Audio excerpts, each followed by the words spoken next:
ఎవ్వరు కూడా వివాహం ఒప్పుకోలేదు. എനിക്ക് ഒത്തിരി ആദ്യം പ്രയാസം ഉണ്ടായിരുന്നു. എന്നാൽ ആ ദൈവത്തിന്റെ സ്നേഹം എൻ്റെ ഹൃദയത്തിൽ ഉണ്ടായിരുന്നു.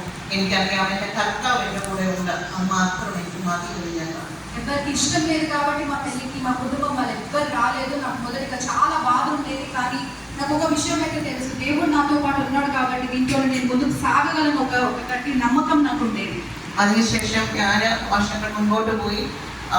ഞാൻ എൻ്റെ മൂത്തത് എനിക്കൊരു മോളാണ്. രണ്ടാമത്തെ മോനെ ഞാൻ പ്രഗ്നൻ്റ് ആയിട്ട് എനിക്ക് 9 മാസം ആയിട്ടിരിക്കുന്ന സമയത്ത് എൻ്റെ അമ്മയും ఈ లోకంలో మాట్లాడారు. అలా ముందు కాలం గడిచింది. నాకు ఒక కూతురు ఉంది. తర్వాత నేను మా కొడుకుని ప్రెగ్నెంట్గా ఉన్నప్పుడు 9 నెలలు ఉన్నప్పుడు మా అమ్మ కూడా చనిపోయారు.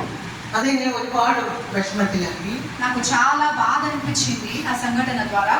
അതിനുശേഷം ഞങ്ങൾ సుశేష వేదిక వేడి సమర్పించబట్టు. దాని తర్వాత మేమిద్దరము దేవుని యొక్క పరిచర్య కోసం మమ్మల్ని సమర్పించుకున్నాము. മോൾക്ക് ഏകദേശം 9 മാസം പ്രായമുള്ള സമയത്ത് మా బిడ్డకి ఒక 9 నెలలు వయసున్న టైంలో എനിക്ക് വയറ്റിനകത്ത് വേദന വരാറുണ്ടായിരുന്നു. నాకు కడుపులో మధ్యలో నొప్పి వచ్చేది. ఆ వేదన నేను ఓരോ ദിവസവും കൂടി വന്നുകൊണ്ടിരുന്നു. ఆ నొప్పి రోజుకి చాలా పెరుగుతూ వచ్చింది. എനിക്ക് പാസ്റ്റർക്കും അറിയാം, പാസ്റ്ററുടെ മമ്മിക്കും അറിയാമായിരുന്നു. మా పాస్టర్ గారికి వాళ్ళ అమ్మకు కూడా తెలుసు ఈ విషయం. ఆ సమയത്ത് എൻ്റെ അമ്മയുണ്ട്. ఆ టైంలో నాకు నొప్పి వచ్చినప్పుడు మా అమ్మ కూడా ప్రాణంతో ఉన్నారు. അങ്ങനെ ഞങ്ങൾ പ്രാർത്ഥിച്ചുകൊണ്ടിരുന്നു. എന്നാൽ എനിക്ക് തീരെ പ്രയാസമായ സമയത്ത് ഞങ്ങൾ ഒരു ഫാമിലി ഡോക്ടറുടെ അടുത്തേക്ക് ഞങ്ങൾ പോകാനിടയായി. మేము ప్రార్థన చేశాము, కానీ నాకు తట్టుకోలేని ఒక పరిస్థితి వచ్చినప్పుడు మాకు తెలిసిన ఒక ఫ్యామిలీ డాక్టర్ దగ్గరికి తీసుకెళ్ళాను. ഡോക്ടർക്ക് ചെക്കപ്പ് ചെയ്തപ്പോൾ ഡോക്ടർ പറഞ്ഞത് എൻ്റെ യൂട്രസ് പഴുത്തിരിക്കുകയാണ്. డాక్టర్ ఏమన్నారంటే చెకప్ చేసిన తర్వాత ఏమన్నారంటే నా యూట్రస్ అంతా డీకే అయిపోయింది అన్నారు.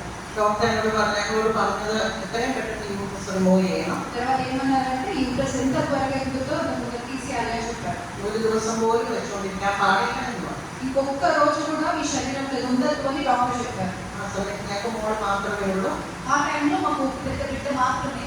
അപ്പം ഈ ഡോക്ടർ ഞങ്ങളോട് പറഞ്ഞു എത്രയും പെട്ടെന്ന് ഒരു ഗൈനക്കോളജിസ്റ്റിനെ പോയി കാണുക, കാര്യങ്ങളെല്ലാം പെട്ടെന്ന് ചെയ്യാൻ പറഞ്ഞു. డాక్టర్ ఏం చెప్పారంటే ఎంత త్వరగా అయితే అంత త్వరగా ఒక గైనకాలజిస్ట్ కలవండి, సర్జరీ చేయించుకోండి అని చెప్పారు. ഞങ്ങൾ ഈ ഡോക്ടറുടെ മുറിയിൽ നിന്ന് പുറത്തു വന്ന് ഞങ്ങൾ രണ്ടുപേരും കൂടെ തീരുമാനിച്ചു, ഇനി ഒരു ഡോക്ടറെ അടുത്ത് നമുക്ക് പോകണ്ട, നമുക്ക് പ്രാർത്ഥിക്കാം. మేము ఈ చెప్పిన డాక్టర్ దగ్గర బయటకు వచ్చినప్పుడు మేము మా హస్బెండ్ కలిసి ఇట్లా నిర్ణయించుకున్నాము, ఇంకొక డాక్టర్ దగ్గరికి మనం వెళ్ళనవసరం లేదు, మనం ప్రార్థన మాత్రం చేద్దామని మేము అనుకున్నాము. ആയുസ് വരുന്ന കർത്താവാണ്. ఆయుస్సు ఇచ్చే దేవుడే. നമുക്ക് തന്ന ഒരു ദൈവം തന്ന ദാനമാണ് നമ്മുടെ ജീവിതം. దేవుడు మనకి ఇచ్చిన ఒక గిఫ్ట్, ఒక దానం లాంటిది ఈ బ్రతుకు. ഞങ്ങൾ അത് കഴിഞ്ഞ് നേരെ വീട്ടിലേക്ക് പോയി. ഞങ്ങൾ പോകുന്ന വഴിക്ക് ഞങ്ങൾക്ക് അറിയാവുന്ന ഒരു ആന്റിയുണ്ട്, വളരെ വലിയ അറിയപ്പെടുന്ന ഒരു പ്രവാചകയാണ്. మేము తిరిగి ఇంటికి వెళ్తున్న దారిలో చాలా ప్రసిద్ధమైన ఒక ప్రవక్త, అంటే తను స్త్రీ అన్నమాట, తను ఉండే. ആ ആന്റിയുടെ അടുത്തേക്ക് ഞങ്ങൾ രണ്ടുപേരും കൂടെ കടന്നുപോയി. అమ్మగారి దగ్గరికి మేము వెళ్ళాము. ആ ആന്റിയുടെ അടുത്തോട്ട് ഞങ്ങൾ കടന്നു ചെന്നപ്പോഴേ ആ ആന്റി എന്നോട് പറഞ്ഞു, നിന്റെ യൂട്രസ് പഴുത്തിരിക്കുക എന്നോട് പറയാനിടയായിരുന്നു. మేము అటు వెళ్ళి ఏం చెప్పకముందే అమ్మగారు ఏం చెప్పారంటే నీ యూట్రస్ ఇలా ఖరాబ్ అయింది, కొంచెం టీకే ఉంది అని తను నాతో చెప్పింది. ഞാൻ അവിടെ നിന്ന് പൊട്ടിക്കാരൻ. అక్కడ కూర్చొని నేను ఒకటేసారి గట్టిగా ఏడ్చాను. കാരണം എന്നെ കാണുമ്പോൾ കർത്താവ് ഉണ്ടല്ലോ ഒന്നുകൂടി ഉറപ്പായിട്ടു. నాకు అప్పుడు ఏమర్థమైందంటే నన్ను చూసి ఒక దేవుడు ఉన్నాడని ఇంకొంచెం గట్టి నిర్ణయం నాకు అప్పుడు వచ్చింది. ഹല്ലേലൂയ.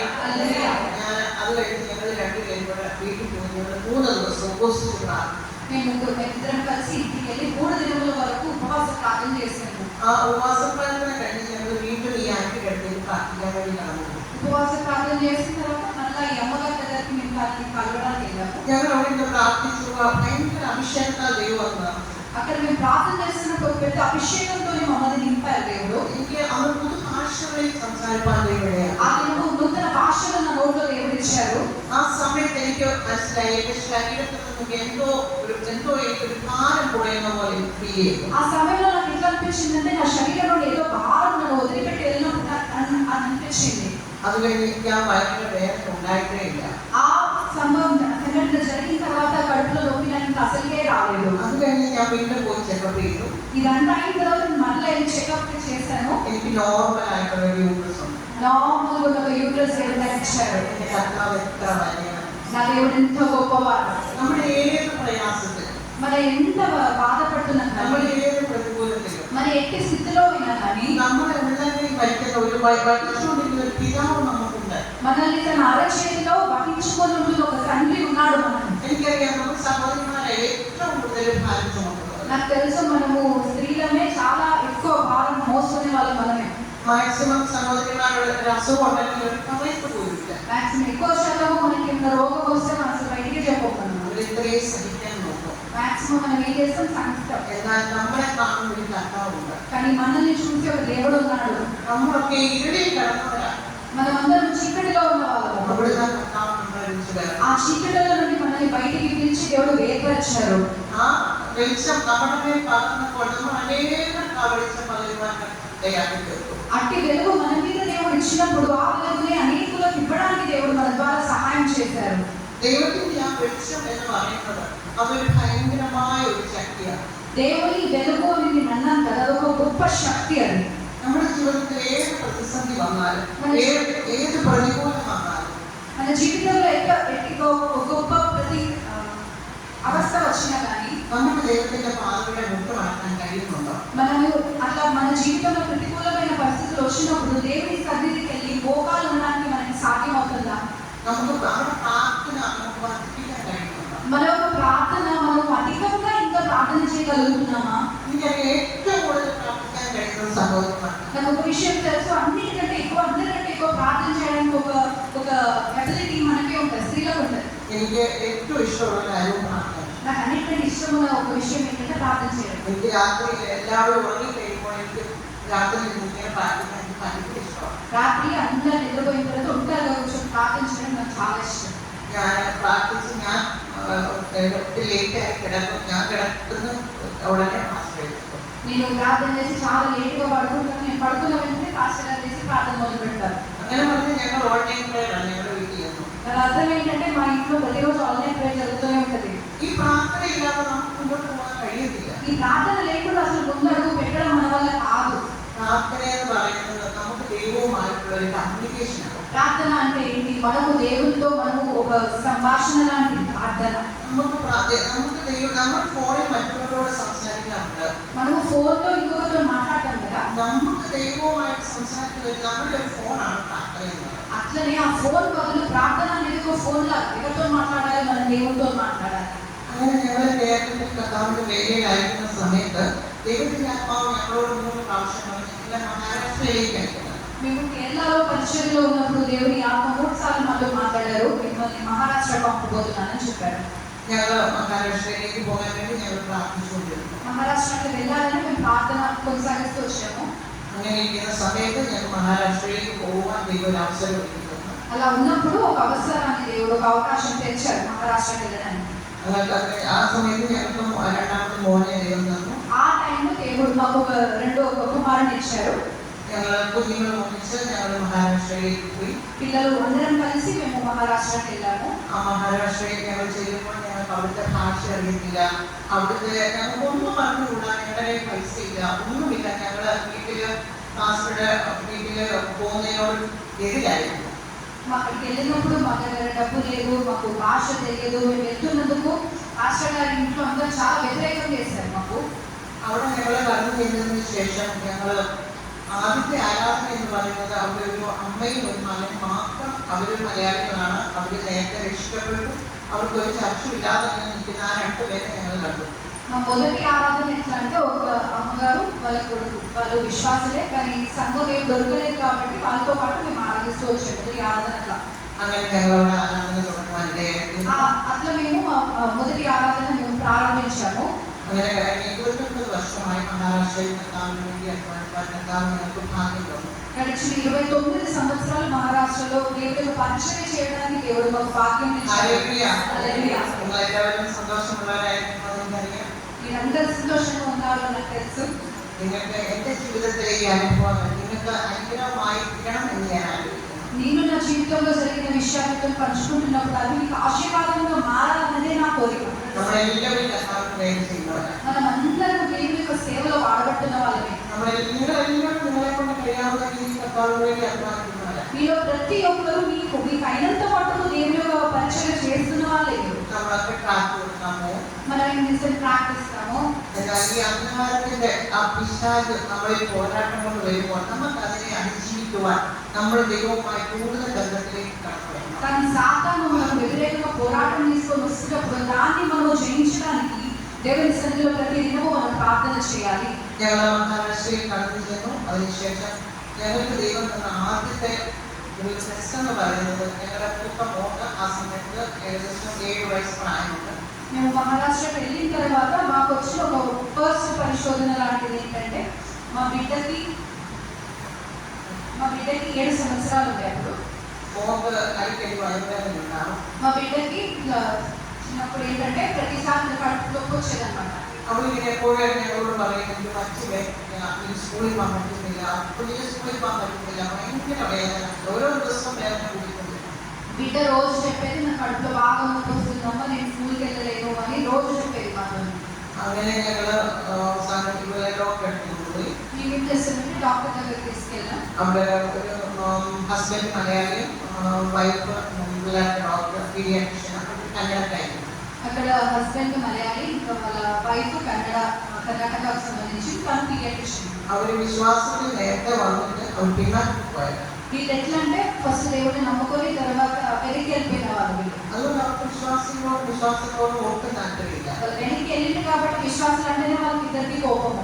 ഞങ്ങൾ ആ ഡോക്ടറെ അടുത്താണ് ചെന്നിരുന്നാൽ നമുക്ക് മറ്റാരെ അറിഞ്ഞുകൂടാ. അതുകൊണ്ട് ഡോക്ടറെ അടുത്ത് മോളെ കൊണ്ടുപോയി. మాకు ఇంకెవరు డాక్టర్స్ తెలియదు కాబట్టి వీళ్ళ దగ్గరికి తీసుకెళ్ళాం. బిడ్డ తీసుకొని ഡോക്ടർ കുഞ്ഞിനെ പരിശോധിച്ച് മരുന്ന് തന്നു. తను మా బిడ్డని పరిశోధించి మెడిసిన్ రాశారు. അവർക്ക് മരുന്ന് കൊടുക്കുമ്പോൾ വേദന കുറയും, പിന്നെയും വേദന ഉണ്ടാവും. మెడిసిన్ వేసుకున్నప్పుడు నొప్పి తగ్గుతుంది, తర్వాత మళ్ళీ నొప్పి వస్తుంది. അതിങ്ങനെ കൂടിക്കൊണ്ടിരുന്നു. ఆ నొప్పి రోజు రోజు పెరగడం స్టార్ట్ అయింది. കുഞ്ഞിനെ സ്കൂളിൽ വിടാതായി. అట్లా బిడ్డని ఇంకా స్కూల్కి వెళ్ళడం కష్టం, వెళ్ళకుండా అయిపోయింది. അങ്ങനെ ഇരിക്കുമ്പോൾ ഞങ്ങൾ വീട്ടിൽ ഞങ്ങൾ രണ്ടുപേരും ഡോക്ടറെ അടുത്ത് ചെന്നു. అట్లా ఇబ్బంది అయినప్పుడు మేము మళ్ళీ హాస్పిటల్కి డాక్టర్ దగ్గరికి వెళ్ళాము. ഞാൻ ഈ ഡോക്ടറെ അടുത്ത് മോളുടെ വിവരം അടുത്ത് ഞാനത് കരഞ്ഞു.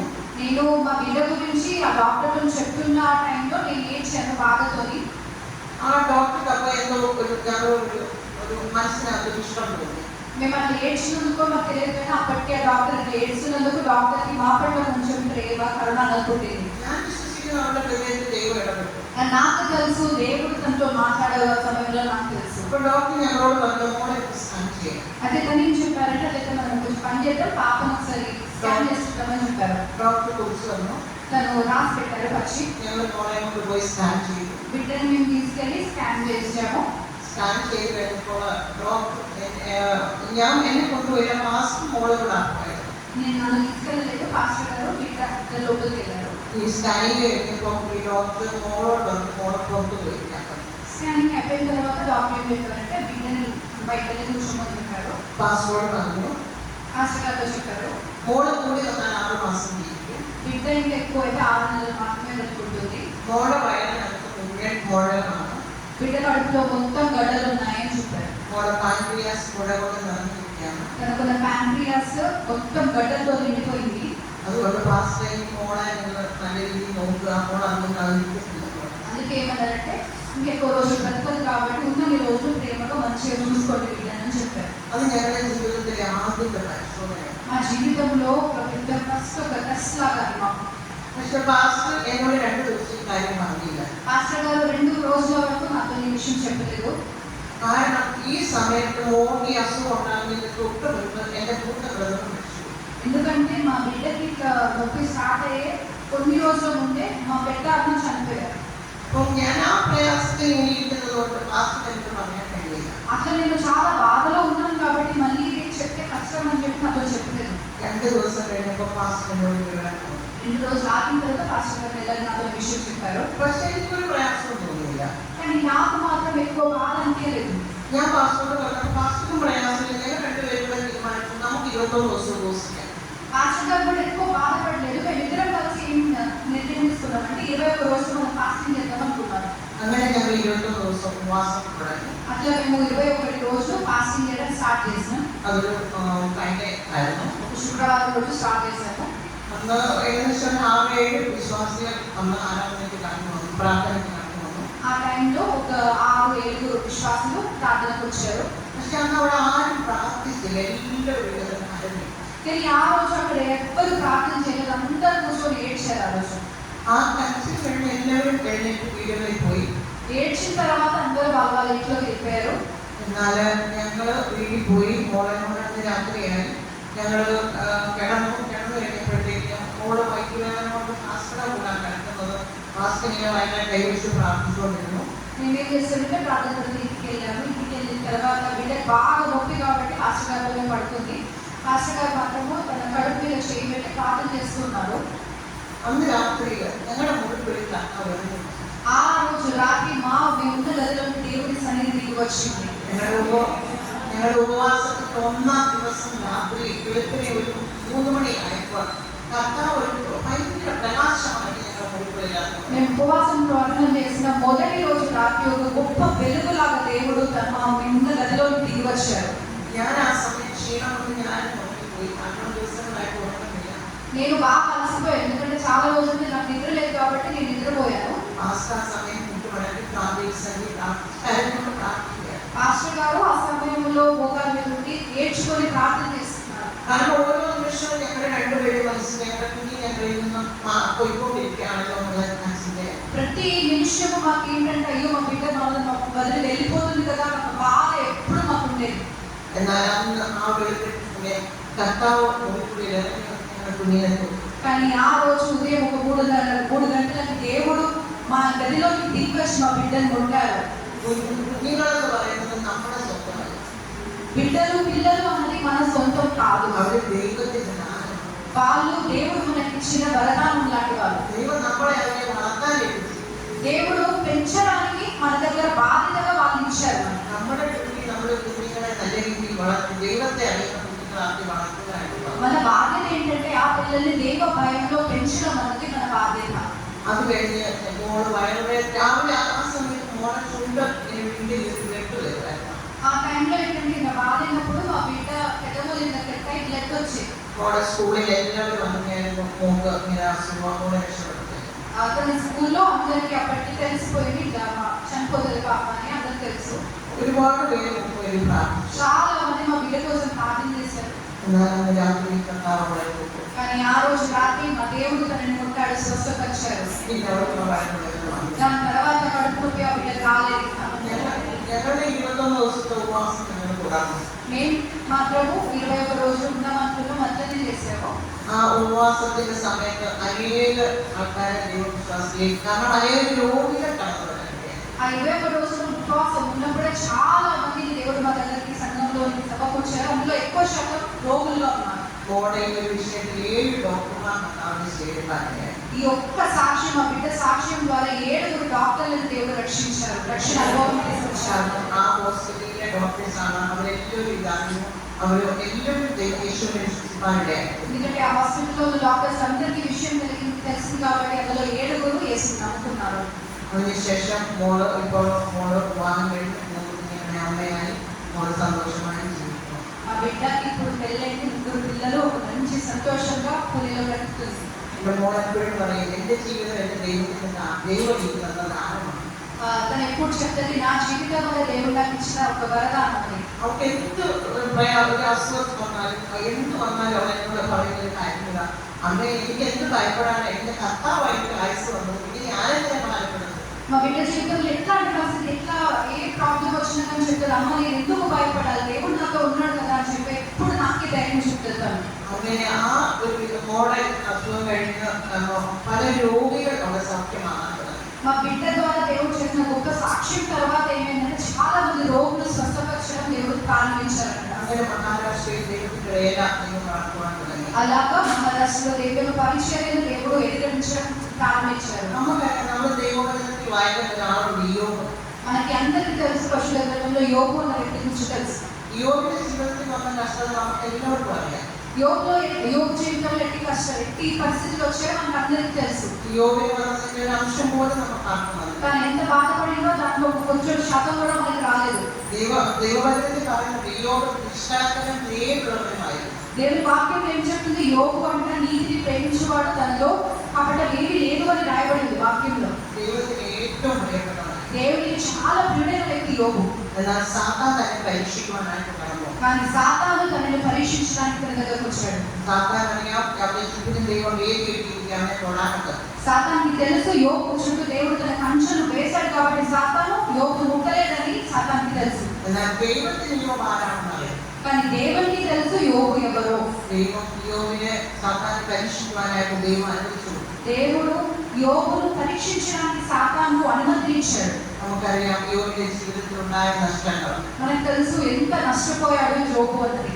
തന്റെ സ്നേഹിതന്മാർ പോലും തന്നെ തള്ളി പറഞ്ഞു. తన సొంత స్నేహితులు కూడా తనని కాదని చెప్పారు. അതിനേക്കാൾ വലിയ തന്റെ ഭാര്യ തന്നെ തള്ളി പറഞ്ഞു. అన్నిటికంటే పెద్ద విషయం తన సొంత భార్య తనని కాదని చెప్పింది. എന്നാൽ ദൈവത്തിന്റെ നാമം അവിടെ മഹത്വപ്പെടുവാൻ കർത്താവ് ഇടയാക്കി. కానీ ఇదంతా జరిగినదని దేవుని నామం ఈ పరిస్థితుల్లో కూడా గొప్ప చేయడానికి దేవుడు ఒక వారంలో దాని ద్వారా తెలిసారు. അതുപോലെ നമ്മുടെ ജീവിതത്തിൽ ഓരോ പ്രശ്നങ്ങൾ വരുമ്പോഴും പ്രതിസന്ധികൾ വരുമ്പോഴും നമുക്കറിയാം കർത്താവ് നമുക്ക് ഓരോ വാഗ്ദത്തങ്ങൾ തന്നിട്ടുണ്ട്. మనకి మన జీవితంలో ఇట్లానే చిన్న చిన్న పెద్ద పెద్ద సమస్యలు వచ్చినప్పుడు మనకందరికీ తెలుసు దేవుడు మన జీవితంలో వాగ్దానాలు ఇచ్చారు. వాగ్దానం ఇట్టాక ఒരാൾ പോലും ഇല്ല. వాగ్దానం దొరకని ఒక్క వ్యక్తి కూడా ఇక్కడ కూర్చోలేదు. హల్లెలూయా. హల్లెలూయా. എല്ലാവർക്കും ദൈവം വാഗ്ദത്തം നൽകുന്നു. వాగ్దానాలు చేయకుండా ఎవరు లేరు. అందరి జీవితం పట్ల దేవునికి వాగ్దానాలు ఉన్నాయి. ഒരു മനുഷ്യനോ ഒരു വ്യക്തിയോ അങ്ങനെ ആരുമല്ല നമുക്ക് നമ്മളോട് വാക്ക് പറഞ്ഞു നമ്മുടെ കർത്താവ്. మనకి వాగ్దానం చేసిన ఒక వ్యక్తి ఒక మనుషుడు ఎవ్వరు కాదు, దేవుడే మనకు వాగ్దానం చేసిన వారు. പക്ഷേ ഈ വാഗ്ദത്തം പ്രാപിക്കണമെങ്കിൽ നാം ദൈവത്തോട് കൂടുതലായിരിക്കണം. కానీ ఈ వాగ్దానం మన జీవితంలో సాక్షాత్కారం కావాలంటే మనం ఇంకా దేవునికి దగ్గర కావాలి. നമ്മുടെ ജീവിതത്തിൽ ദൈവം ചെയ്യുന്ന വാഗ്ദത്തങ്ങളൊക്കെ പലപ്പോഴും നമ്മൾ പറയാറുണ്ട്. എന്നോട് പലരും വിശ്വാസികൾ പറയാറുണ്ട്, കർത്താവ് എന്നോട് ഇങ്ങനെ പറഞ്ഞിട്ടുണ്ട്, പക്ഷെ എന്റെ ജീവിതത്തിൽ ഇതുവരെ അത് സംഭവിച്ചിട്ടില്ല. మన దగ్గర విశ్వాసం చాటుకోవడం ఏం చెప్తారంటే దేవుడు పెద్ద పెద్ద వాగ్దానం చేశారమ్మా మా జీవితంలో, కానీ ఏం జరగలేదని చెప్తారు. ഞാനപ്പോൾ അവരോട് പറയും, ദൈവം വാക്ക് പറഞ്ഞെങ്കിൽ ഒരിക്കലും ദൈവം അത് മാറ്റത്തില്ല. അതിന്റെ കുറ്റക്കാരൻ നമ്മളാണ്. నేను వాళ్ళతో ఏం చెప్పానంటే దేవుడు వాగ్దానం చేస్తే తను చేసిన వాగ్దానం నుండి తను ఎప్పుడు వెనుదిరగరు. అది ఎవరు తప్పు చేసింది ఎవరంటే మీరే అని నేను చెప్తాను.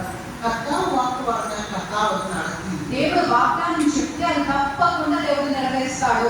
ഹല്ലേലൂയ. హల్లెలూయా. അപ്പോൾ എല്ലാവരും ദൈവത്തിന്റെ വാഗ്ദത്തത്തിന് വേണ്ടി നമ്മൾ പ്രാർത്ഥിക്കണം. നമ്മൾ ദൈവസന്നിധിയിൽ മുഖമടക്കി അതിനായി നമ്മൾ പ്രാർത്ഥിക്കണം. കർത്താവ് നീ എന്നോട് പറഞ്ഞിട്ടുണ്ട് എന്റെ ജീവിതത്തിലെ അനുഗ്രഹങ്ങൾ. ഒരിക്കലും നമ്മൾ അനുഗ്രഹത്തിന്റെ പുറകെ പോകുന്നവരാണ്.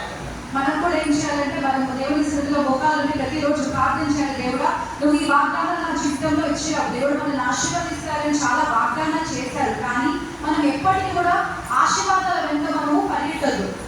അതുപോലെ തന്നെ ഞങ്ങൾക്ക് അവിടെ മഹാരാഷ്ട്രയിലും പല സ്ഥലങ്ങളിലും കർത്താവ് ഞങ്ങളോട് പറയും ഓരോ സ്ഥലങ്ങളിൽ പോകാൻ. ഞങ്ങൾ ഓരോ സ്ഥലങ്ങളിൽ കടന്നുപോയി അവിടെ പ്രവർത്തിക്കാൻ കർത്താവിന്റെ ആക്കി. మహారాష్ట్రలో మేము చాలా స్థలంలో పరిచర్య కొనసాగిస్తూ వస్తున్నాము. దేవుడు మాకు చెప్పారు ఈ ప్లేసెస్ లో వెళ్ళమని. ఈ మూడు స్వరము చూపించి ఆ ప్లేసెస్ వెళ్ళి తన పరిచర్య చేస్తాము. അവിടെ ഞങ്ങൾ കൂടുതലും അവിടുത്തെ ഇടയിലാണ് വർക്ക് ചെയ്യുന്നത്. ఎక్కువ శాతము మహారాష్ట్రలో ఉన్న ఆ దేశానికి సంబంధించిన వారి మధ్యలోనే మేము పరిచర్య చేస్తున్నాము. മുഴുവൻ ഹിന്ദുക്കളാണ്. అందరూ హైందవులే. ഹിന്ദുക്കളിൽ ഞങ്ങളുടെ ആദ്യ സമയങ്ങളിലൊക്കെ ഓരോ വില്ലേജിൽ കടന്നു ചെല്ലുമ്പോൾ യേശുവിനെ അവർ ചോദിച്ചു, നിങ്ങൾ എന്തിനാണ് വന്നത്? మేము మొదటి సమయంలో కొద్ది పల్లెల్లోకి వెళ్తున్నప్పుడు వాళ్ళు అడుగుతారు ఎందుకు వచ్చింది అని అడుగుతారు. അപ്പം ഞങ്ങൾ പറഞ്ഞ യേശുവിനെ കുറിച്ച് പറയണം. నేను చెప్తే ఏసే గురించి చెప్పడం వచ్చామంటారు. അപ്പൊ അവർ ചോദിച്ചു, നിങ്ങൾ ഞാനാ യേശു. అయితే బాధపడుతున్న మీలో ఎవరండి యేసు అని అడుగుతారు. കാരണം അവർക്ക് യേശു ആരാണെന്ന് അറിയില്ല. ఎందుకంటే యేసు ఎవరన్న సంగతి వాళ్ళకి తెలియదు. ഞങ്ങൾ അവിടെ ചെല്ലുമ്പോൾ അവർക്ക് വിദ്യാഭ്യാസം തീരെയില്ല. మేము అక్కడికి వెళ్ళినప్పుడు మొదటి సమయంలో వాళ్ళకి చదువు లేదు. എല്ലാ രീതിയിലും അവർ ഒത്തിരി പുറത്തായിരുന്നു. అన్ని రీతిలలో వాళ్ళు చాలా వెనుక ఉన్న వాళ్ళు. അവരുടെ ഇടയിൽ ഓരോ സ്ഥലങ്ങളിൽ ഓരോ വില്ലേജുകളിൽ പോയി അവരുടെ കൂടെ താമസിച്ചാണ് അവിടെ പ്രവർത്തനം. అట్లా ఉన్నప్పుడు ఏం చేస్తారంటే పాస్టర్ గారు ఇట్లా ఒక్కొక్క ప్లేసెస్ కి ఒక్కొక్క విలేజ్ కి వాళ్ళతో పాటు నివాసం చేస్తూ పరిచర్య చేస్తూ వచ్చారు. അങ്ങനെ ഓരോ സ്ഥലങ്ങളിലും കടന്നുപോയി കർത്താവിന് വേണ്ടി പ്രവർത്തിക്കാൻ കർത്താവിന്റെ అలా ఒక్కొక్క ప్లేస్ కి వెళ్ళి దేవుడి యొక్క పరిచర్యను కొనసాగించడానికి దేవుడు సహాయం చేశారు. നമുക്കറിയാം നമ്മുടെ ദൈവവചനത്തിൽ പലരുടെയും കഥകൾ നമുക്കറിയാം. ജോസഫിനെ കുറിച്ച് നമുക്കറിയാം. మనకు చాలా మంది గురించి తెలుసు. యోసేపు గురించి కూడా మనకి తెలుసు. ജോസഫിന്റെ ജീവിതത്തിൽ താൻ ഒരു തെറ്റും ചെയ്തില്ല. యోసేపు జీవితంలో యోసేపు అసలు తప్పే చేయలేదు. ജോസഫ് ചെയ്ത ആകെ ഒരു തെറ്റ് താൻ സ്വപ്നം చేసిన ఒక్క తప్పేంటి కలగన్నాడు. നമുക്ക് എല്ലാവർക്കും അറിയാവുന്ന കാര്യങ്ങളാണ്. మనకు అందరికి తెలిసిన విషయం కదా. എന്നാൽ ഈ ജോസഫ് ഈ സ്വപ്നം കണ്ടു തന്റെ സഹോദരന്മാരോടൊന്നും പറഞ്ഞു. కానీ యోసేపు ఏం చేశాడు, కలగన్నాడే సరిగ్గా వెళ్ళి వాళ్ళ సహోదరుల దగ్గర పంచుకున్నాడు. എന്നാൽ ഈ സഹോദരന്മാർക്ക് അത് ഇഷ്ടപ്പെട്ടില്ല. అన్ని వాళ్ళకి ఏం నచ్చలేదు, తన కళ చెప్పేది నచ్చలేదు. അവരവനെ കൊണ്ട് കൊട്ടകിണറ്റിലിട്ടു. వాళ్ళు ఏం చేశారు, ఒక బావిలో അവന്റെ వేశారు. വസ്ത്രം കീറി తన వస్త్రాన్ని చింపేశారు. അവനെ അടിമകൾക്ക് വിട്ടു. బానిసత్వంలో అమ్మేశాడు. ഒരുപാട് പ്രതികൂലങ്ങളിൽ കൂടി ജോസഫ് കടന്നു. ఎన్నో కష్ట స్థితిలో నుండి యోసేపు എന്നാൽ ദൈവത്തിന് ഒരു സമയം ഉണ്ടായിരുന്നു യോസേഫിനെ കുറിച്ച്. కానీ దేవునికి యోసేపు పట్ల ఒక సమయం ఉండే. ഉൽപ്പത്തി പുസ്തകം 39-ാം അധ്യായത്തില് 4 പ്രാവശ്യം പറയുന്നുണ്ട് ദൈവം അവരോടുകൂടെ ഉണ്ടായിരുന്നു. ఆదికాండం 39వ అధ్యాయంలో 4 సార్లు అక్కడ రాయబడి ఉంటుంది యోసేపుతో దేవుడు యెహోవా తనతో పాటు ఉన్నాడని 4 సార్లు అక్కడ రాయబడి ఉంది. എപ്പോഴും അവനെ ദൈവം ഓർക്കുക. ദൈവത്തിന്റെ ആ സ്വർഗത്തിലെ ഓർമ്മ പുസ്തകത്തിൽ ദൈവം അവനെ കുറിച്ച് എഴുതി വെച്ചിട്ടുണ്ടായിരുന്നു. మనము ఇక ఏం చదువుతామంటే యోసేపును యెహోవా గుర్తు చేశారని మనం చదువుతాం. ఎందుకంటే దేవుడి ఒక పుస్తకంలో యోసేపు గురించి లిఖితంగా ఉండేది. അതുപോലെ തന്നെ ജോസഫിനെ പൊതുജനങ്ങളുടെ ഭവനത്തിൽ ചേരുന്നു. അവിടുന്ന് ജോസഫ് പാപത്തിൽ അകപ്പെടാതെ ജോസഫ് ആ ഭവനത്തിൽ നിന്നും ജോസഫിനെ കാരാഗ്രഹത്തിൽക്കൊണ്ടു. അങ്ങനെ ഒരുപാട് കഷ്ടത്തിൽ കൂടി ജോസഫ് കടന്നു. యోసేపు తనతో పొలిఫేర్ భవనానికి వెళ్తాడు, తన పాపం చేయకుండా పారిపోతాడు, అక్కడ నుండి మళ్ళీ తన చెరసాల్లోకి వెళ్తాడు. అక్కడ చాలా చాలా కష్టాల నుండి యోసేపు వెళ్తాడు. നമ്മുടെ എല്ലാ ജീവിതത്തിൽ പലപ്പോഴും കഷ്ടതകൾ വരാം.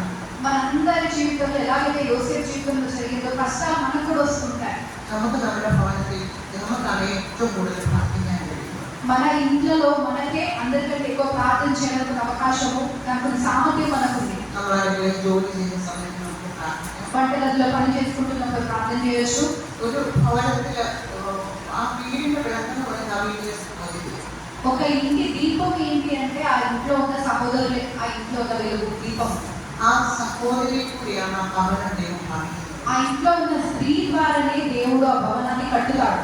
സഹോദരന്മാർ പറഞ്ഞാൽ അവർ ജോലിക്ക് പോകുന്നു, അവർ മറ്റുള്ള കാര്യങ്ങൾ ചെയ്യുന്നു. కానీ ఇంట్లో ఉన్న పురుషులు ఏంటంటే వాళ్ళు జాబ్ చూసుకుంటారు, వేరే వేరే విషయాలు చూసుకుంటారు. వాళ్ళు നമ്മുടെ ഭവനത്തിൽ ഇരിക്കുമ്പോൾ നമുക്ക് പ്രാർത്ഥിക്കുവാൻ കഴിയണം. మనం మన ఇళ్ళలో ఉన్నప్పుడు మనం తప్పనిసరిగా ప్రార్థన చేయాలి. പലപ്പോഴും നമ്മുടെ ജീവിതത്തിൽ മറ്റുള്ള കാര്യങ്ങൾ കടന്നു വരും.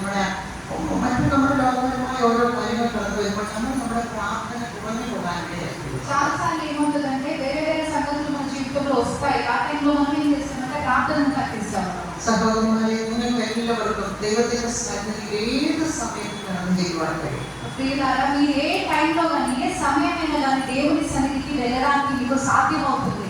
ആ ദൈവത്തിന്റെ സ്നേഹം നമ്മളിലേക്ക് കടന്നു വരുമ്പോൾ നമ്മൾ മറ്റുള്ളവരെ സ്നേഹിക്കാൻ കഴിയും. ఆ దేవుని ప్రేమ ఎప్పుడైతే మన లోపలికి వస్తుందో అదే ప్రేమతో మనం ఇంకొకరిని ప్రేమించడానికి మనకి సాధ్యం అవుతుంది. നമുക്ക് മറ്റുള്ളവരെ നമ്മുടെ അയൽക്കാരെ സ്നേഹിക്കാൻ പറ്റും. നമ്മുടെ ഭവനത്തിലുള്ളവരെ എല്ലാവരെയും നമുക്ക് ആ ദൈവസ്നേഹം നമ്മൾ മറ്റുള്ളവരിലേക്ക് പകരണം. మన ఇరుగు పొరుగు వాళ్ళని మనం ప్రేమించగలము, ఇంట్లో ఉన్న వాళ్ళని ప్రేమించగలము. అలాగే మనం ఏం చేయాలంటే దేవుడు మనలో నింపిన ప్రేమ ఇంకొకరికి మనం పంచిపెట్టాలి. ഞങ്ങൾ അവിടെ വില്ലേജുകളിൽ വർക്ക് ചെയ്യുന്ന സമയത്ത് ഞങ്ങൾ ഒരു വില്ലേജിൽ കടന്നുപോയി. మేము నాకు ఇప్పుడు గుర్తొస్తుంది, మేము అక్కడ విలేజెస్ లో వర్క్ చేస్తున్నప్పుడు ఒక గ్రామంలో మేము వెళ్ళాము. ആ വില്ലേജിൽ കടന്നു കഴിഞ്ഞപ്പോൾ ഞങ്ങൾ അവിടെ മീറ്റിംഗ് ക്രമീകരിച്ചിരിക്കും. അപ്പം ആ മീറ്റിംഗിലെ ഹോളിനകത്ത് മുടി പ്രവേശിക്കുന്നതിന് തൊട്ട് മുമ്പ് അവർ ഉച്ചയ്ക്ക് ഫുഡ് ഇരിക്കുക. మేము అక్కడ లోపల ఇంటి లోపలికి వెళ్ళే ముందు మేము ఏం గమనించామంటే భోజనం తయారు చేస్తున్నారు. వాళ్ళు దాని ముందు మీటింగ్ ముందు చేస్తున్నారు అన్నమాట. അപ്പം ഞാൻ അല്പസമയം കണ്ടു. నేనేం చేస్తానంటే కొంచెంసేపు అక్కడ ఆగి ఏం చేస్తున్నారని చూసిన. അവരുണ്ടാക്കുന്നത് എന്താണെന്ന് ചോദിച്ചാൽ അവരൊരു പാത്രത്തിലോട്ട് ഒരാടിനെ അതിന്റെ തൊലി മാത്രം കാണും. వాళ్ళు ఏం చేస్తారంటే ఒక మేకని తీసుకున్నారు, మేకని మా తోలు మాత్రం తీసేసింటారు. ആ വെള്ളത്തിൽ ఏం చేసిందంటే తోలు తీసేసి దాన్ని కట్ చేసి నీటిలో వేశారు. ഒരു ചാക്കാരി നമുക്ക് പറഞ്ഞു. ఆ నీటిలోకి ఏం చేసిందంటే ఒక సంచి బియ్యం పోసిండ్రు, കുറെ മസാല എല്ലാം ബിരിയാണി ആക്കി വെക്കും. కొన్ని మసాలాలు వేసి ఒక బిర్యానీ లాగా బయటకు తీసుకొచ్చింది. ഞാനിത് കണ്ടിട്ടാണ് അതൊക്കെ പ്രാർത്ഥനയ്ക്ക് പോയത്. వీళ్ళు వేసిందంతా చూసే నేను లోపలికి వెళ్ళిన ప్రేయర్కి. അപ്പൊ എനിക്ക് മനസ്സിലൊരു ഭാഗത്തിൽ ഈ ഫുഡ് കഴിക്കണമല്ലോ. వెళ్తున్నప్పుడు నాకు అనిపించింది, అయ్యో దేవా ఈ రోజు నేను ఈ ఫుడ్ తినాల్సి వస్తుంది కదా అని అనుకుంటున్నాను. ഞാൻ സ്വന്തം പ്രാർത്ഥന ചെയ്യാൻ കഴിഞ്ഞു. నేను దేవుడికి స్తోత్రం చెప్పుకుంటూ ప్రార్థనలో గడిపాను. പ്രാർത്ഥന കഴിഞ്ഞ് എല്ലാവർക്കും ഫുഡ് തരാൻ തുടങ്ങി. ప్రార్థన తర్వాత వీళ్ళు ఒకరికి ఇలా పట్టించడం మొదలు పెట్టారు. അത് ആ വില്ലേജ് എന്ന് പറഞ്ഞാൽ അവിടെ ടൈപ്പൊന്നുമില്ല. అక్కడ ఎట్లా అంటే ప్లేట్స్ ఏముండవు. అక్కడ എന്നിട്ട് ഒരാളെ ഈർക്കിലി കൊണ്ട് കുത്തി ഒരു പാത്രം ഉണ്ടാക്കി. మన ఇస్తరాకుల్లో ఉంటాయి అక్కడ ప్లేట్స్. ആ പാത്രം കൊണ്ട് അവർ കൈകൊണ്ടാക്കി ആ ബിരിയാണി വിളമ്പി കൈകൊണ്ടാക്കി. ఇస్తరాకు పట్టుకొచ్చారు, వాళ్ళకి చేతితో డైరెక్ట్ అన్నం తీసి దాంట్లో పెట్టారు. അത് കഴിഞ്ഞ ഉടനെ അവര് ചാറ് ഒഴിക്കാൻ വേണ്ടിയിട്ട് അതുപോലെ ഒരു ചെറിയ പാത്രം വന്നിട്ട് ബിരിയാണിക്ക് ഒരു കുഴി ഉണ്ടാക്കി. ఏం చేస్తుందంటే చారు పోయాలని ఒక చిన్న పాత్రను తీసుకొచ్చి బిర్యానీ లోపల కొంచెం హోల్గా వేసింది. ఇదంతా చెప్తున్నప్పుడు మీకు గుర్తుందా మీరు ఏం చేస్తున్నారో చూసే లోపలికి వెళ్ళినా ఏం చేసిందంటే నా ప్లేట్లో చారు తీసి పోసిండ్రు, అందరూ తినడం స్టార్ట్ చేసిండ్రు. నేను మనసు అనుకుంటున్నాను దేవుడా తినాలి కదా బాధపడుతున్నాను. ఏం చెప్తున్నారంటే ఇది దేవుడు మన జీవితంలో పెట్టిన ఒక టెస్ట్ అన్నమాట, ఒక శోధన లాంటిది, పరిశోధన. దేవుడు మనల్ని పరీక్ష చేస్తున్నాడు, ఇక్కడ పాస్ అవుతుందా లేదా అని చూస్తున్నాడు. ఆ గ్రామంలో అసలు పరిచయం చేయడానికి మనం యోగ్యులమా కావాలా అని దేవుడు చూస్తున్నాడు. ഞാൻ ഒരു മിനിറ്റ് ഞാൻ ഇരിക്കുന്നപ്പോൾ വളരെ പ്രായം ചെന്നവരാണ്. എനിക്ക് തോന്നുന്ന വെള്ളം കണ്ടിട്ട് വർഷങ്ങളായതാണ്. నేను ఒక నిమిషం దాని దగ్గర కూర్చున్నా. అప్పుడు ఏంటంటే ఒక అమ్మగారు నాకు అనిపిస్తుంది నేను స్నానం చేసి సంవత్సరాలు గడిచిపోయింది అనుకుంటున్నాను. വളരെ കൈയെല്ലാം തലവെല്ലാം വളർന്ന് ഒരു വല്ലാത്ത ഒരുപാട് പ്രായം ചെന്ന കമ്മച്ചിയാണ്. ఆ అమ్మచ్చి ఏంటంటే తన గోర్లు అంతా బాగా పెరిగి అసలు ఎట్లా విపరీతంగా ఒక అమ్మదాన్ని ചോടി എൻ്റെ അടുത്തേക്ക് വന്നു. తను పరిగెత్తుకుంటూ నా దగ్గరకు వచ్చింది. അമ്മച്ചിന് വലത്തെ കൈകൊണ്ട് അമ്മച്ചി ആ ചാറിന്റെ മാത്രം എടുത്തിട്ട് എൻ്റെ ചോറിലോട്ട് പോയി. ఏం చేస్తుందంటే తన రైట్ హ్యాండ్ తోటి ఆ చారు పాత్రను తీసుకొని నా అన్నంలోకి మళ్ళీ చంపొస్తుంది. അമ്മച്ചിയുടെ അടുത്ത കൈ കൊണ്ട് നന്നായിട്ട് తన ఈ చేతి తీసుకొని మంచిగా కలిపింది. അമ്മച്ചി എന്നോട് പറഞ്ഞു കഴിച്ചോളാം. తినమని చెప్తున్నాను. ഞാൻ പാസ്റ്ററുടെ മുഖത്തേക്ക് ഒന്ന് നോക്കി. నేను పాస్టర్ గారి ఫేస్ ఒకసారి చూసిన. പാസ്റ്ററിന്റെ തലകൊണ്ട് കഴിച്ചോളാം. పాస్టర్ గారు తినమని చెప్పి ഞാൻ സ്വതന്ത്രം പറഞ്ഞാൽ చెప్పి నేను మొత్తం తినేస్తాను. അത് ഞങ്ങൾ പുറത്ത് ഞാൻ എന്നിട്ട് അന്നേരം പ്രാർത്ഥിക്കാൻ ശ്രദ്ധിക്കാനിടയാണ്. అక్కడ కూర్చొని ప్రార్థన చేసి దేవుడు ఇక్కడ వాంతి చేయకుండా రసాయనం అని చెప్పారు. കാരണവരോട് പ്രയാസമാണ്. వాళ్ళు బాధపడతారు దేవుడు అని చెప్పి ప్రార్థన చేస్తున్నాను. പക്ഷെ ദൈവം എനിക്ക് ഒരു കുഴപ്പം പറ്റിയില്ല. కానీ నాకు ఏ ప్రాబ్లం రాలేదు దాంతో. അവിടെ വലിയൊരു ചർച്ച ഉണ്ടാകാൻ అందరి బట్టి ఒక పెద్ద సంఘం అక్కడ కట్టడానికి എനിക്ക് അറിയാം ഓരോ സ്ഥലങ്ങളിലും ചെല്ലുമ്പോൾ ദൈവം ഓരോ പരിശോധനകൾക്കും ഞങ്ങളെ കണ്ടിട്ടുണ്ട്. నాకు తెలుసు ఒక్కొక్క కొత్త కొత్త ప్లేసెస్కి వెళ్ళినప్పుడు ఒక్కొక్క నూతనమైన పరీక్ష దేవుడు మాకు పెడతారు. ഇപ്പൊ എനിക്കറിയാം അതെല്ലാം ദൈവം നന്മയാണ്. కానీ ఇప్పుడు నాకు తెలుసు అంతా మేలు కోసమే దేవుడు సమకూర్చారని. നമ്മുടെ ദൈവം ഒരിക്കലും നമ്മുടെ ദോഷങ്ങളാൽ പരീക്ഷിക്കുകയില്ല. ప్రభు ఎప్పుడు కూడా మన దోషములతో మనల్ని పరీక్షించేవాడు కాదు. തിന്മയ്ക്കായിട്ടൊന്നും നമ്മുടെ ജീവിതത്തിൽ మన ചെയ്യില്ല. జీవితంలో కీడు కోసమని ఏది దేవుడు చేయడు. നമ്മുടെ സഹോദരിമാരെ നിങ്ങളുടെ ഭവനത്തിനകത്തായിരിക്കുമ്പോൾ നിങ്ങൾക്ക് ചെയ്യാൻ പറ്റുന്ന ഒരു കാര്യം നിങ്ങൾ ഏറ്റവും കൂടുതൽ നിങ്ങളുടെ ഹസ്ബൻഡുമായിട്ട് നിങ്ങൾ അടുത്ത് എന്ന് പറഞ്ഞാൽ അവരുമായി സമയം സ്പെൻഡ് ചെയ്യും. మనము ఇళ్లలో ఉన్నప్పుడు మనం ఎక్కువ శాతం ఏం చేయాలంటే స్త్రీలలో ఉన్నప్పుడు మన భర్తలతో మనం ఎక్కువ సమయం గడపాలి. ഞാൻ എൻ്റെ ചർച്ചയിൽ ഞാൻ എപ്പോഴും പറയും, എല്ലാവരോടും ഞാൻ പറയുന്നത് ഈ സഹോദരിമാരെല്ലാം അടുക്കളയിൽ നിന്ന് ജോലി അവരുടെ വീട്ടിലെ കാര്യങ്ങളുമായിട്ട് സഹോദരന്മാരെ അവരുടെ ജോലിയായിട്ട് അവർ പുറത്തു അവർ തമ്മിലൊരു സംസാരമോ അങ്ങനെയുള്ള കാര്യങ്ങളൊന്നുമില്ല. మా చర్చ్లో సహోదరులతో చెప్తారు, స్త్రీలతో చెప్తారు. మనం సాధారణంగా ఏం చేస్తున్నాం, మన స్త్రీలకు వంటగదిలో పనిలో చాలా వ్యస్తంగా ఉంటారు. ఇంట్లో ఉండే వాళ్ళు పురుషులు ఏం చేస్తారంటే వాళ్ళు జాబ్ చేసుకుంటూ వాళ్ళ పని చేస్తారు. ఇద్దరు మాట్లాడుకోవడానికి చాలా తక్కువ సమయం దొరుకుతుంది. ഇന്ന് ഉച്ച കഴിഞ്ഞ് ഇവിടെ ക്ലാസ് മീറ്റിംഗ് ചെയ്യുന്നപ്പോൾ അവിടെ ഇരിക്കുന്ന ദൈവത്തിനാത്മാവിനോട് ഇടപെട്ടൊരു കാര്യമാണ്. ఈ రోజు పాస్టర్ మీటింగ్ మధ్యాహ్నం జరిగినప్పుడు అక్కడ కూర్చున్నప్పుడు దేవుని ఆత్మ నాతో మాట్లాడిన విషయం ఏంటి? ഇന്നത്തെ സഹോദരിമാർ നിങ്ങളോട് ഇത് പറയണമെന്ന് കർത്താവിനോട് പറഞ്ഞു. ఈ రోజు జరగబోయే స్త్రీల కూడికలో ఈ విషయం పంచిపెట్టాలని దేవుడు నాతో మాట్లాడారు.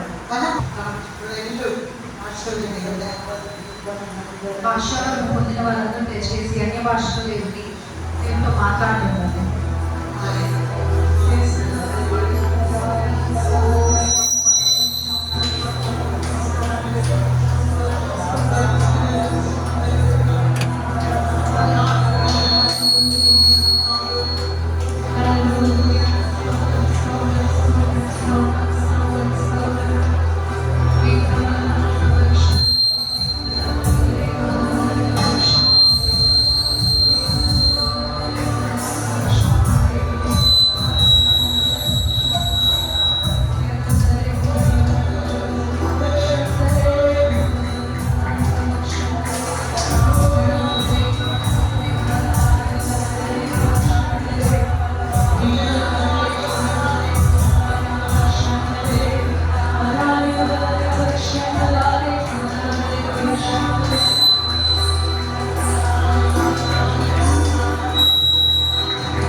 నీ మాత్రమది, నీ మాత్రమది,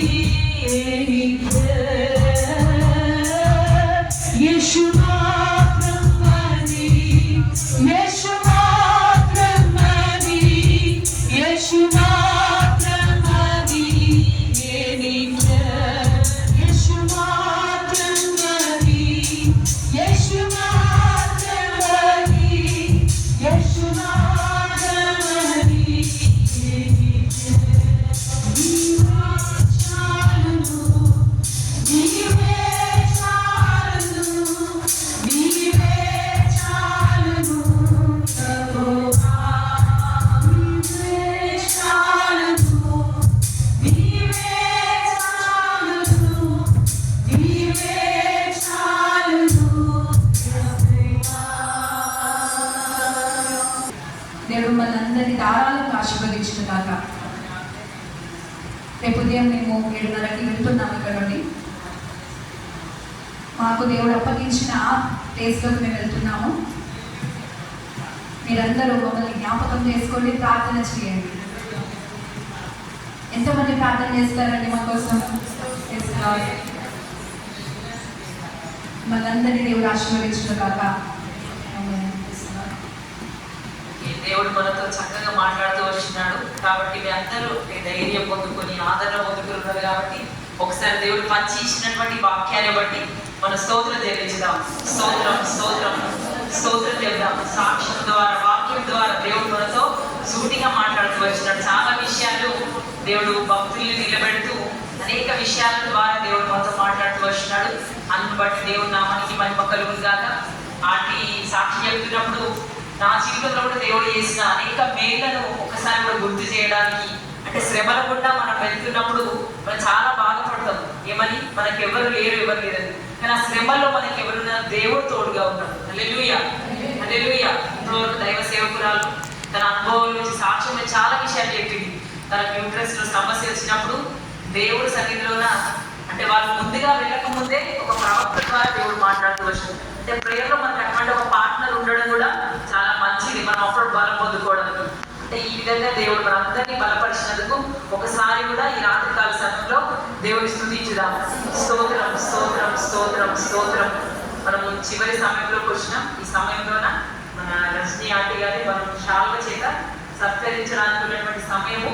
ఆ చైర్ ఇక్కడ వేసి ఆంటీ ముందుకు వస్తారు. Aunty please come forward.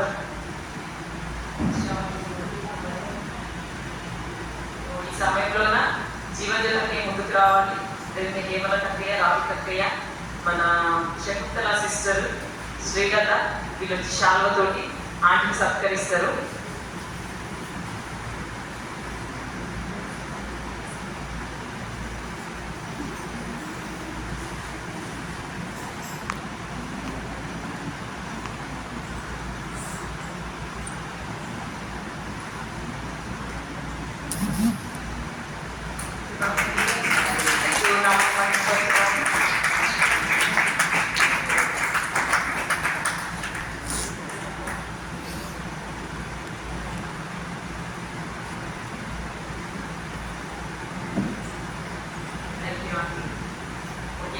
చాలా సంతోషకరమైన సమయం. ఇప్పుడు మనం చివరి ముగింపులోకి వచ్చినాం. ఈ ప్రార్థన పెట్టడానికి మేము చాలా డేస్ నుంచి, అంటే స్త్రీలందరూ బలం పొందుకోవాలి విధంగా దేవుని సన్నిధిలో అని చెప్పి మన స్త్రీలకు ఒక మంచి పాస్టర్ కావాలని పాస్టర్ గారు ఇంకా మేము అందరూ కూడా ప్రేయర్ చేసినాం. లేడీస్ మీటింగ్లో జూలైలో మేము ప్రేయర్ పెట్టాలని ప్రేయర్ చేసినాం. కానీ దేవుడు మనకంటే చాలా జ్ఞానవంతుడు, చాలా ఆలోచనకరమైన ఒక దేవుడు. కాబట్టి మన మధ్యలోనికి సేవకులను నడిపించి ఈ రాత్రికాల సమయంలో దేవుడి మాటలు మనం వినడానికి దేవుడు సహాయం చేస్తూ వస్తున్నాడు. కాబట్టి ఈ రోజు నుంచి మనం ఏం చేయాలా? ప్రార్థన. ఒకవేళ ప్రార్థన బలహీనపడిపోయి ఉన్నట్లయితే ఏం చేయాలా? ప్రార్థనలో మళ్ళీ మనం ఒక్కసారి కూడా ఎంకరేజ్ చేసుకోవాలి. ఇక్కడ నాటి చెప్పిన విషయం మీకు ఎక్కువ చూడలేదు, ఎవరి దగ్గరికి వెళ్ళలేదు. కానీ ఏ సమస్య వచ్చిన ఉపవాసము, ప్రార్థన. మన మీడియా చర్చ ఉన్నటువంటి ఒక ప్రత్యేకత ఏంటిదనంటే ఉపవాసము, ప్రార్థన. ఏది జరిగినా బిజిపిడి పాస్టర్ గారు కూడా మన ఉపవాస ప్రార్థన చెప్పడం జరిగింది. మనకు సమస్యలు వస్తే ఎక్కడ చూడాలా? ఉపవాసము, ప్రార్థన. దేవుడి సన్నిధిలో మనం చూసి చేసినప్పుడు దేవుడు తప్పకుండా మనకు ఉన్నటువంటి సంకటాలన్నింటి నుంచి ఎవరు విడిపిస్తారు? దేవుడే మనల్ని విడిపిస్తాడు, దేవుడే మనని నడిపిస్తాడు. ఆంటీ వాళ్ళ అంటే పాప కడుపులో అన్ని గడ్డలు ఉన్నప్పుడు కూడా వాళ్ళు 21 రోజు ఉపవాసం ఉండి ప్రార్థన చేసినప్పుడు దేవుడు చాలా అద్భుత రీతిగా ఆ పాప ద్వారా దేవుడు ఒక అద్భుతం చేయడానికి వారి సంఘంలోన అనేకులు రక్షణ పొందడానికి, ప్రభు వైపు తిరగడానికి దేవుడు సహాయం చేస్తూ వచ్చినాడు. వాళ్ళకి ఒకరికి కాదు, ఆంటీ చెప్పింది ప్రార్థన చేసిన ఎవరికైనా కూడా ఇది సాధ్యమే అని దేవుడు మాట్లాడుతూ వచ్చినాడు. కాబట్టి మన రక్త సంబంధికుల బంధువుల కొరకు మనం ఏం చేయాలా? ప్రార్థన చేసి వాళ్ళు ఏం చేయాలా? ప్రభు దగ్గరికి మనం ఏం చేయాలా? నడిపించాలి. దేవుడు వాక్యం ఏం చెప్పిన ఆంటీ మొదటిగా ప్రేమ, దేవుని ప్రేమ కలిగి మనం ఏం చేయాలా? మనం ఒకరిని ప్రేమించాలా, అదేవిధంగా ఒకరిని ప్రభు దగ్గరికి మనం ఏం చేయాలి? నడిపించాలని మాట్లాడుతూ వచ్చినారు. కాబట్టి ఈ రాత్రికాల సమయంలోన ఈ ఓట్ ఆఫ్ థ్యాంక్స్ లాస్ట్ సమయంలో పాస్టర్ రాజు థామస్ గారికి, అదేవిధంగా ప్రేమ ఆంటీ గారికి, కృప గారికి ప్రత్యేకమైన వందనాలు. ఒకసారి గట్టిగా చప్పట్లు కొడదామా? చాలా కష్టపడి సేవకు విడిచిపెట్టి మరి ఇంట్లో ఉంచి ఈ విధంగా ఒక ప్రోగ్రామ్ నడవాలంటే దాని వెనక ఎంత ప్రయాసం ఉందో, ఎంత కష్టం ఉందో. అంటే మీరు ఇలా వచ్చి కూర్చొని వెళ్తారు, దాన్ని వెళ్తారా? మేము దాదాపు ఒక 10 రోజుల నుంచి ప్రయాసపడుతున్న వారు పాస్టర్ గారు, ఫ్యామిలీ గారు ఇక్కడ ఉన్న అందరూ ఆ విధంగా సహకరిస్తేనే ఇలాంటి ఒక మీటింగ్ సక్సెస్ఫుల్గా రావడానికి దేవుడు సహాయం చేస్తారు. అదేవిధంగా పాస్టర్ మన విజయ్ కురియన్ పాస్టర్ వాళ్ళ ఫ్యామిలీ, అదేవిధంగా రజనీ ఆంటీ బట్టి కూడా ఒకసారి బిగ్గరగా చెప్పండి కూడా. అదేవిధంగా సహకరిస్తున్న ప్రతి ఒక్కరు మ్యూజిక్ టీమ్ కృపాన్ని బట్టి చెప్పండి కొట్టాలి. మంచి ఆరోగ్యం నడిపిస్తున్న అందరూ కృపాన్ని బట్టి చెప్పండి కొట్టాలి. ఇక్కడ కార్పెట్స్ వేయడం కానీ, చైర్స్ వేయడం కానీ, రాజు అని టీం ఉన్నారు, వాటిని బట్టి కూడా మనం గట్టిగా చప్పట్లు కొట్టాలి. ఈ విధంగా దేవుడు మన కృపలో సహాయం చేస్తూ వచ్చినాడు. అదేవిధంగా చివరిగా మిమ్మల్ని బట్టి కూడా మీకు చప్పట్లు కొట్టుకోరండి. ఎందుకంటే మీకు చెప్పగానే మీరందరూ వచ్చినట్టు మీ అందరికి వదనాలి. ఎందుకంటే మీరందరూ దీవించబడాలి, ఆశీర్వదింపబడాలి మా కోరిక. కాబట్టి చివరిగా బిగ్గరే చప్పట్లు కొడతారు. బిగ్గరగా చప్పట్లు కొడతారు. చివరికి ప్రార్థన ఆశీర్వాదం ఫస్ట్ రాణి గారు మన మధ్యలో ఉన్నారు, ఇస్తారు. మనం బయట టీవీ తాకి ఇద్దరు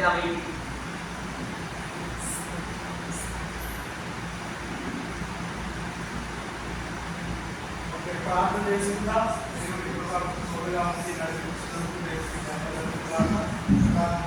మహాపరిశుద్ధుగా పరమ తండ్రి యేసయ్య, తండ్రి